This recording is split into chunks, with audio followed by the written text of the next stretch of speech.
ನಿರ್ಭಯ ಧೈರ್ಯವಂತೆಯ ಕತೆ. 2012 ಡಿಸೆಂಬರ್ 16. ದೆಹಲಿಯಲ್ಲಿ ಚಳಿಗಾಲದ ರಾತ್ರಿ. ನಿರ್ಭಯ ಎಂಬ 23 ವರ್ಷದ ಪ್ಯಾರಾಮೆಡಿಕಲ್ ವಿದ್ಯಾರ್ಥಿನಿ ತನ್ನ ಸ್ನೇಹಿತನ ಜೊತೆಗೆ ಸಿನಿಮಾವನ್ನು ನೋಡಿದ ನಂತರ ಮನೆಗೆ ವಾಪಸ್ಸಾಗುತ್ತಿದ್ದಳು.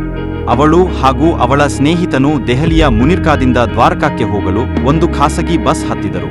ಆದರೆ ಅಲ್ಲಿ ಸವಾರರ ಪಾತ್ರದಲ್ಲಿ ನಿಲ್ಲಬೇಕಾದವರು ಕ್ರೂರ ಪಿಶಾಚಿಗಳಾಗಿ ಮುಖ ತೋರಿಸಿದರು. ಆ ಬಸ್ಸಿನಲ್ಲಿ ಬೇರೆಯವರು ಯಾರೂ ಇರಲಿಲ್ಲ. ಆಕೆಯ ಸ್ನೇಹಿತನನ್ನು ಥಳಿಸಿದರು.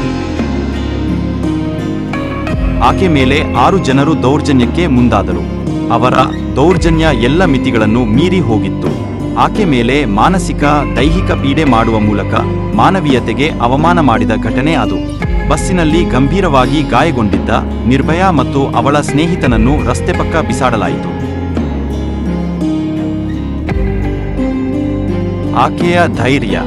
ಗಂಭೀರ ಗಾಯಗಳಿದ್ದರೂ ನಿರ್ಭಯ ಪೋಷಕರೊಂದಿಗೆ ಮಾತನಾಡಿ ಎಲ್ಲಾ ವಿವರಗಳನ್ನು ಪೊಲೀಸರಿಗೆ ನೀಡಿದರು.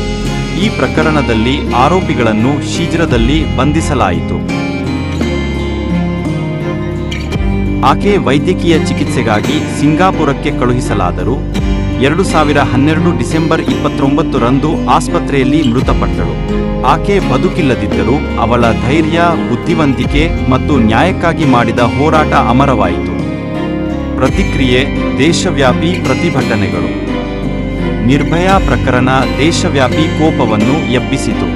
ಲಕ್ಷಾಂತರ ಜನರು ರಸ್ತೆಗಿಳಿದು ಮಹಿಳಾ ಸುರಕ್ಷತೆ, ಕಠಿಣ ಕಾನೂನು ಮತ್ತು ನ್ಯಾಯಕ್ಕಾಗಿ ಕೂಗಿದರು. ಜಸ್ಟಿಸ್ ಫಾರ್ ನಿರ್ಭಯ ಎಂಬ ಘೋಷಣೆ ಸದ್ದು ಮಾಡಿತು. ಈ ಘಟನೆಯ ಪರಿಣಾಮವಾಗಿ ಸರ್ಕಾರ ನಿರ್ಭಯ ಫಂಡ್, ಹೊಸ ಕಾನೂನುಗಳು, ವಿಶೇಷ ನ್ಯಾಯಾಲಯಗಳು ಇತ್ಯಾದಿಗಳನ್ನು ಸ್ಥಾಪಿಸಿತು. ನ್ಯಾಯ. 6 ಆರೋಪಿಗಳಲ್ಲಿ ಒಬ್ಬನು ಪ್ರಕರಣದ ವೇಳೆ ಅಪ್ರಾಪ್ತನಾಗಿದ್ದುದರಿಂದ ಜುವೆನೈಲ್ ನ್ಯಾಯಾಲಯದಿಂದ ಶಿಕ್ಷೆ ನೀಡಲಾಯಿತು. ಇನ್ನು 4 2020ರಲ್ಲಿ ಉಚ್ಚ ನ್ಯಾಯಾಲಯದ ಆದೇಶದಂತೆ ಗಲ್ಲಿಗೇರಿಸಲ್ಪಟ್ಟರು. 5ನೇಯ ಆರೋಪಿ ತನಿಖೆಯ ವೇಳೆ ಆತ್ಮಹತ್ಯೆ ಮಾಡಿಕೊಂಡನು. ನಿರ್ಭಯ ಒಂದು ಪ್ರೇರಣಾ ಚಿಹ್ನೆ. ನಿರ್ಭಯ ಎಂಬುದು ಇಂದಿಗೂ ಹೆಣ್ಣಿನ ಧೈರ್ಯವನ್ನು, ಅವಳಲ್ಲಿ ಇರುವ ಅಸೀಮ ಶಕ್ತಿಯನ್ನು ಪ್ರತಿಬಿಂಬಿಸುವ ಹೆಸರಾಗಿದೆ. ಅವಳು ತಾನು ಭೇಟಿಯಾದ ಹಿಂಸೆಗೂ ಕುಗ್ಗಲಿಲ್ಲ. ತಾನು ಅನುಭವಿಸಿದ ನೋವನ್ನು ತೀವ್ರತೆಗೆ ಶರಣಾಗಿಲ್ಲ. ತನ್ನ ಧೈರ್ಯದಿಂದಲೇ ದೇಶದ ಕಾನೂನು ವ್ಯವಸ್ಥೆಯು ಮತ್ತಷ್ಟು ಗಂಭೀರವಾದ ದೃಷ್ಟಿಕೋನದಿಂದ ಮಹಿಳಾ ಹಕ್ಕುಗಳ ಬಗ್ಗೆ ಚಿಂತನೆ ಮಾಡಿತು. ನಿರ್ಭಯ ಅಂದರೆ ಭಯವಿಲ್ಲದವಳು. ಅವಳಲ್ಲಿ ಭಯ ಇರಲಿಲ್ಲ, ದೇಶವನ್ನೇ ಬೆದರುವ ಶಕ್ತಿ ಇತ್ತು. ಆಕೆಯ ನೆನಪು ನಮ್ಮೆಲ್ಲರಿಗೂ ನ್ಯಾಯಕ್ಕಾಗಿ ಎದ್ದು ನಿಲ್ಲುವ ಪ್ರೇರಣೆಯಾಗಿ ಉಳಿಯುತ್ತದೆ.